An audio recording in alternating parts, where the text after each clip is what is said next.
De 9 a 11, Pensándolo Bien por Zoom Producciones y Zoom FM. Bueno, muy bien, muy bien. Regresamos y nos vamos a Barcelona a dialogar con Elena, que está allí, sí, junto con Damián, esta pareja binacional. ¿Sí? Vamos a dialogar con los dos, ellos están en Barcelona en estos momentos. Le pedimos a la audiencia, a todos los que estén a través de Zoom Producciones, de la pantalla de Zoom Producciones, los van a poder ver, pero tener la paciencia para la conversación, porque seguramente va a haber delay para charlar, pero la idea es que nos cuenten desde Barcelona entonces cómo es que está la situación allí en esa ciudad de España, un país que está complicado, sí, que está complicado con todo esto. Así que bueno, ahí la vemos, le damos la bienvenida. Elena, muy buenos días para acá, para Argentina, sé que allí ya son 5 horas más también, así que bienvenida y gracias por la comunicación. De nada, gracias a vosotros por comunicar y por el interés. Bien, Elena, bueno, estamos bastante bien con el tiempo y con la comunicación. ¿Cómo está Barcelona? Contanos un poquito cómo están viviendo esta situación. Aquí en Argentina, el día de ayer, nuestro presidente extiende la cuarentena 15 días más. ¿Cuál es la situación puntualmente de Barcelona, que dónde están ustedes? Pues, parecida a lo que me cuentas. Barcelona como ciudad está vacía, no se reconoce. Parece una ciudad fantasma cuando sales a la calle a comprar, que es una de las pocas cosas que tenemos permitidas, comprar alimentos. Está irreconocible. Nosotros además vivimos en el centro, que es una zona que acostumbra a estar muy abarrotada de gente, de turistas, muy concurrida. Está prácticamente desierta. Obviamente, te cruzas gente, hay comercios que siguen abiertos, las farmacias, las tiendas de alimentación, que hay mucho en esta zona, pero seas por lugares cerca a las Ramblas, por ejemplo, no tiene nada que ver con la Barcelona que se conoce y las imágenes que se suelen ver de la ciudad. Elena, ¿cuándo comienza? Sí. ¿Cuándo comienzan ustedes con la cuarentena? ¿Y las fronteras están cerradas? A ver, la cuarentena nosotros la empezamos oficialmente el 13, en realidad 14, entra en vigor el sábado 14 de marzo, pero se recomienda ya desde el viernes 13 que la gente se quede en sus casas sin prescindir. Las escuelas dejan de funcionar este mismo viernes, por lo tanto todos los estudiantes, todos los niños ya han dejado de ir a la escuela del día 13.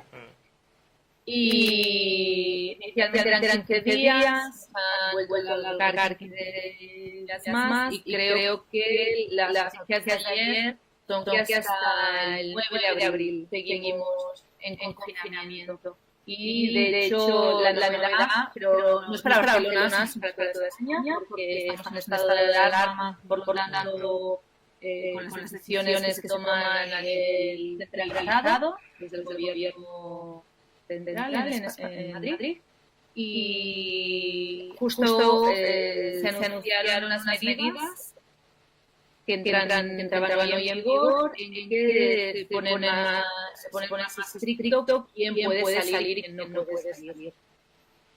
Claro. Las fronteras, me preguntabas, están cerradas, sí, con Portugal. ¿Qué son los principales por ahí destinos, Elena? Porque pregunto por los otros vuelos, por ejemplo, ¿qué pasa hacia América? ¿Qué pasa hacia otros destinos también de Europa? Las fronteras por carretera están cerradas con estos dos países que colindan por tierra. Los aeropuertos no están cerrados, por lo tanto no está el tráfico aéreo y las fronteras están cerradas. Tal cual. Obviamente los vuelos se han reducido y había habido restricciones, reducción del transporte, pero las fronteras aéreas están cerradas actualmente.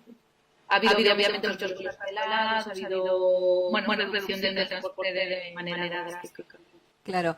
Elena, ¿y cómo toman esta medida de no restringir los aeropuertos en España? ¿Cómo lo han visto? Digo, Argentina cerró sus fronteras y los vuelos se terminaron justamente para evitar el reingreso de muchos argentinos que estaban en el exterior y que han sido, sin que suene demasiado fuerte, parte de la responsabilidad de que el virus llegue a nuestro país. Entonces, hoy por hoy no se repatrian más argentinos que están en el exterior.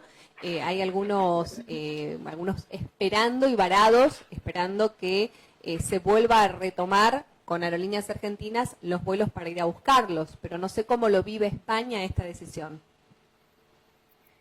En España hay detractores que claramente, por ejemplo, el gobierno catalán, en concreto, está muy en contra de que se hayan cerrado las fronteras totalmente, y es uno de los grandes temas calientes que hay actualmente, pese al esfuerzo de trabajar por coordinada, sí que han habido algunas disputas entre el gobierno catalán y las decisiones que se toman a nivel central, y esa es una de ellas.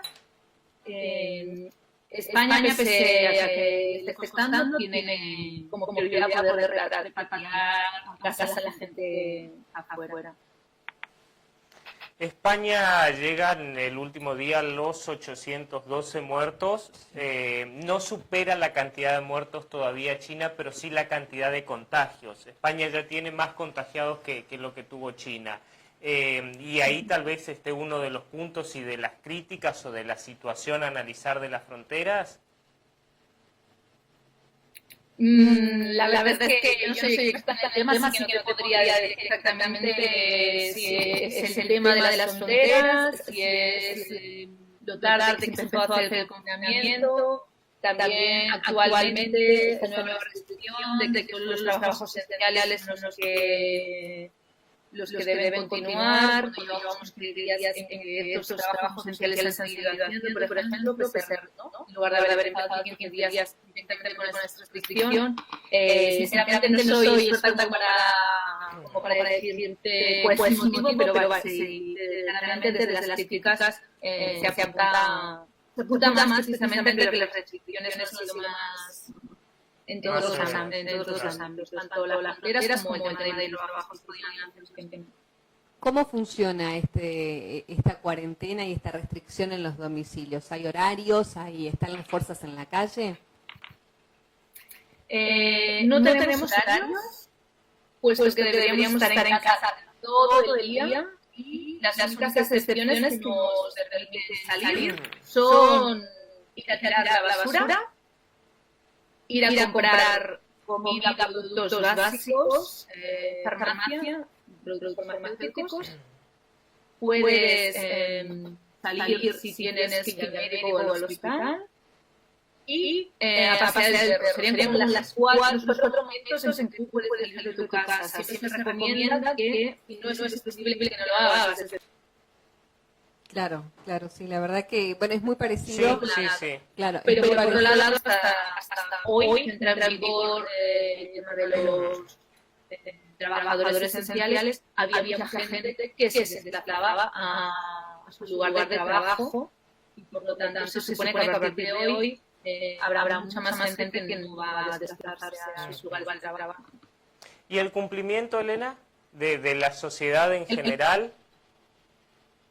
Pues hay de todo. Al principio fue más duro, ha habido casos de gente que ha hecho caso omiso de las indicaciones, haciendo fiestas ilegales, reuniones ilegales, saliendo a la calle realmente, y por lo tanto está claro que cuesta en una sociedad que vivimos bastante de manera social, de manera exterior y en la calle.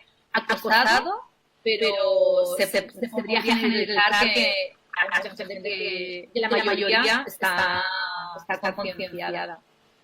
¿Hay miedo? ¿Hay miedo? Sí, yo creo que hay miedo.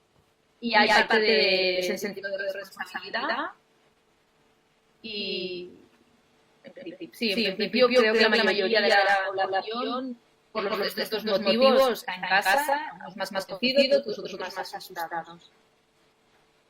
Pero siempre con reticencias. Hay muchas críticas a este confinamiento, ¿no? Que tiene poco en cuenta pues, las situaciones de las personas más vulnerables, por ejemplo, no tiene en cuenta a los niños, ¿no? Es decir, los perros pueden salir a pasear, pero los niños en edades de desarrollarse no pueden salir a correr y están encerrados en casa. Dependiendo de cómo es tu casa, pues puede afectar de una manera u otra ese confinamiento, por ejemplo. O no es lo mismo una ciudad que un pueblo. Hay gente que también una crítica en esa dirección, que en ese sentido de cierta manera de confinamiento en ciudad, pero en un pueblo que tiene al lado un campo no puedes salir cuando no te va a encontrar a nadie. Bueno, obviamente, seguramente tiene muchos puntos mejorables. Elena, y en cuanto a la parte económica, ¿cómo está hoy? ¿Qué medidas ha tomado el gobierno? Sabemos que y lo estamos viviendo nosotros, ¿no? La cuarentena es por una cuestión de cuidar la salud, pero se frena la economía. ¿Han habido anuncios, ayudas? ¿El Estado cómo ha tomado esta situación o qué responsabilidad y qué decisiones ha tomado en cuanto a lo económico? Pues sí, desde el primer momento el gobierno ha tenido en cuenta que económicamente esto es un impacto muy fuerte para mucha gente, para empresas, para autónomos, por ejemplo, que serían monotributistas en Argentina. Y se han iniciado algunas medidas, pero sinceramente me parecen medidas que son insuficientes, que no van a ser realistas con la situación de la mayoría de los trabajadores. Se está dando muchísimos errores que serían despidos de todas estas empresas que han tenido que... Te hablo de lo que ha pasado en sus últimos días. Empresas minoristas de venta de carga público, restaurantes, teatros, todo lo que sea ocio o venta al menor, que ya lleva 15 días cerrados. La mayoría de empresas están realizando despidos de sus trabajadores, pero despidos temporales. Aquí, bueno, en realidad es interesante ver cómo desde las grandes compañías como las más pequeñitas parece que van a recibir el mismo apoyo por parte del gobierno. Y parece un poco injusto porque no sabemos si van a llegar para todos la ayuda. Elena, vuelvo un segundo a esto del confinamiento, a la cuarentena para nosotros y a las críticas. Porque en Argentina es difícil encontrar críticas masivas hacia la decisión del presidente. Tenemos los mismos problemas económicos, tenemos la misma situación de por ahí determinados sectores y los sectores más vulnerables que no pueden salir a la calle, pero no hay una crítica generalizada. ¿En España se critica el confinamiento o cómo se está implementando para determinados sectores? Principalmente la segunda sería. Obviamente también puedes encontrar por las redes gente que está criticando el confinamiento. Lo puedes encontrar, pero no sería ni lo generalizado ni lo más común. La crítica más extendida sería a cómo se está llevando a cabo el confinamiento y cómo podría ser mejor, cómo podría ser menos nocivo para ciertos colectivos. Claro.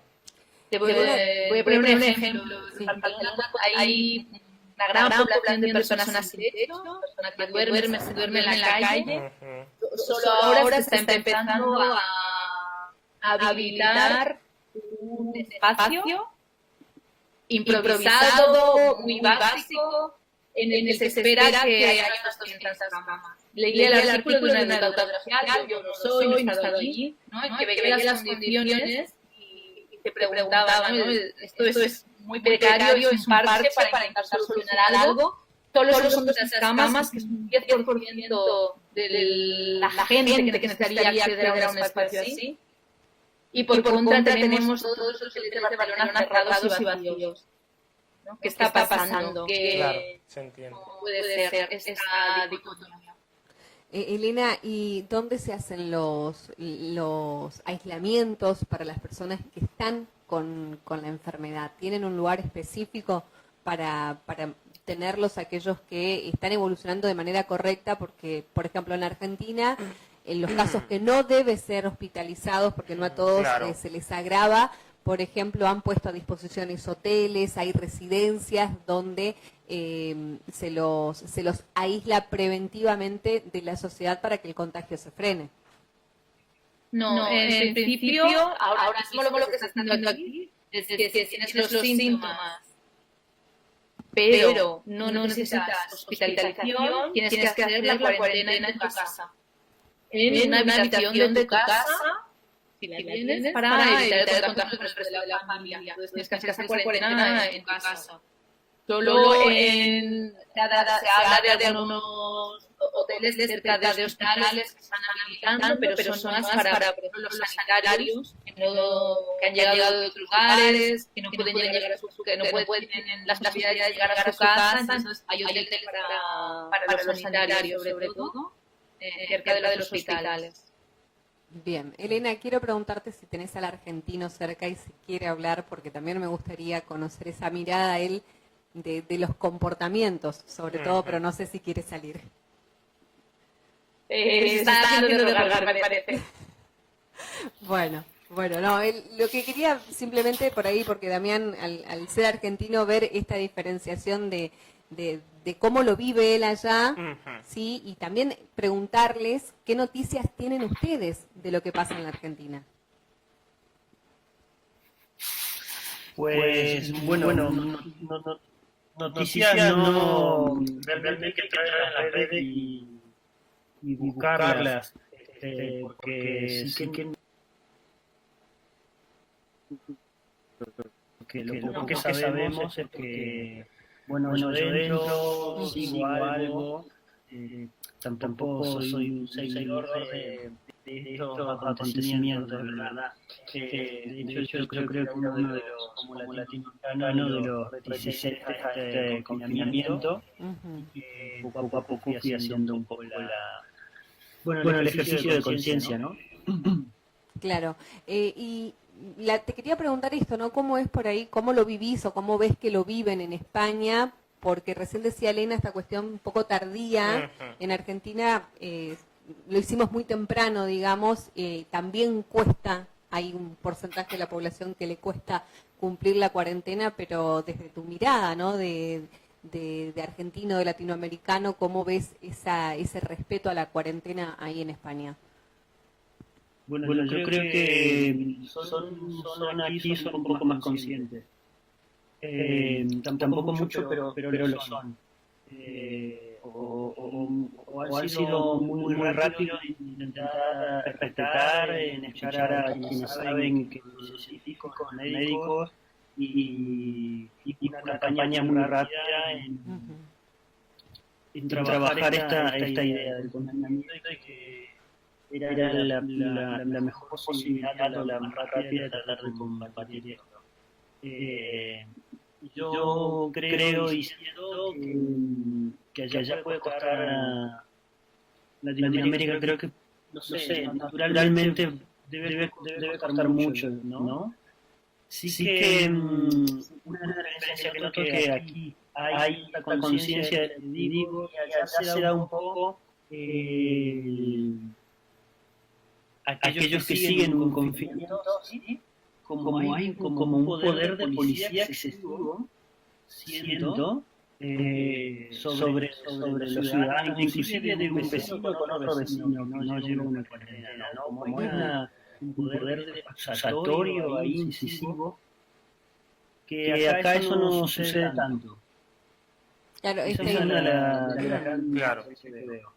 de las diferencias. Damián, pero no sucede ahora porque me parece que salvando las distancias, la situación de España es mucho más compleja. Estamos hablando creo que de más de 7.000 muertos, tenía por aquí el número, y por ahí a nosotros eso todavía no nos sucede, son 700, 800 los casos, 22 muertes, entonces no sucede ahora, sí, ahora porque hay una conciencia social mucho más amplia por la situación que se vive, o tampoco sucedía antes.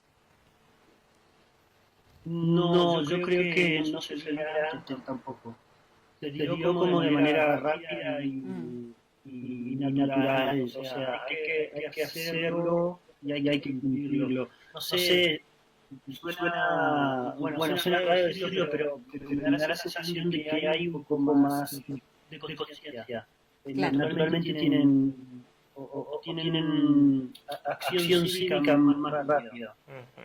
¿Sí? Sí, Yo puedo aportar aquí que en el momento en que se decidió cerrar escuelas, cerrar teatros y con ello cerrar con una parte de entrada económica para la ciudadanía entendió rápido que era algo grave. Es decir, no podían estar implicando todo esto si no era Claro. grave de verdad, porque las consecuencias que va a tener económicas ya las está teniendo. Debía justificar eso. Creo que uno de los motivos por lo que mucha gente reaccionó, y también a lo mejor por lo que dices, porque ya lo teníamos encima y teníamos bastantes, empezábamos a tener casos. Claro, yo creo que en la Argentina... Otra cosa que por ahí me preocupa o que puede haber una diferencia importante es el rol del clima. Porque aquí, empezamos a salir del frío, ya ¿no? El clima empieza a mejorar y, bueno, aún queda, pero no es un invierno duro. Y a veces pienso que si Latinoamérica, en Argentina, no se concientizan rápido y radican esto, si les llega el invierno con esto, pueden empeorar más. Claro. Sí, totalmente. Los países de Europa han sufrido la llegada por las típicas enfermedades respiratorias que trae de por sí, ¿no? El invierno, y nosotros todavía estamos recién entrado un otoño con hoy 33 grados de temperatura, todavía no lo vivimos. Seguimos diciendo que por ahí el dengue es mucho más peligroso, más allá del avance del coronavirus, es más peligroso porque el clima todavía le permite vivir al mosquito, pero sí, es una de las cosas ciertas. Y otra, que es lo que dice Elena y lo que decía Matías, la rapidez con la que afectó a los países de Europa. América lo vio, que cuando llegó parecía una distancia muy grande en tiempo también, ¿no? Decía Elena, el 14 empezaron las medidas y nosotros para el 14 estábamos ya planteando que podía llegar, claro, la primera cuarentena, pero todavía era como un bichito que andaba queriendo ingresar al país. Y tuvimos el primer caso el 1 de marzo y para el 14 ya tuvimos suspensión de clases y cuarentena total. Exacto, por eso es como que todavía me parece que lo vemos de lejos y ahí creo que radica esta falta de conciencia que la estamos subrayando todos los días y tratando de que la gente entienda que lo mejor es quedarse en sus hogares. Chicos, pero es totalmente comprensible. Sí, porque en España hemos sido igual respecto a Italia, que son vecinos, están más cerca y lo seguimos viendo lejos y estaban muy cerca. O sea, que es comprensible que allí están todavía más lejos. Aquí también fallamos, precisamente. Teníamos al lado. O sea, Italia es realmente tenerlo en casa. Y pese a ello tardamos en reaccionar, ¿no? Porque pensábamos que no iba a llegar. Que no nos iba a afectar y mira cómo... Chicos, les agradecemos muchísimo que hayan dialogado con nosotros, que nos hayan contado cómo está la situación ahí. Se conoce mucho de Madrid en Argentina, poco por ahí de otras ciudades como lo es Barcelona. Queríamos saber cómo estaban y bueno, de paso sacarme yo personalmente el gustito de verlos también. Pues muchas gracias por el interés y cuando queráis os contamos cómo están por aquí. Que tengan buen día, chicos. Hasta luego. Que vaya bien. Chao.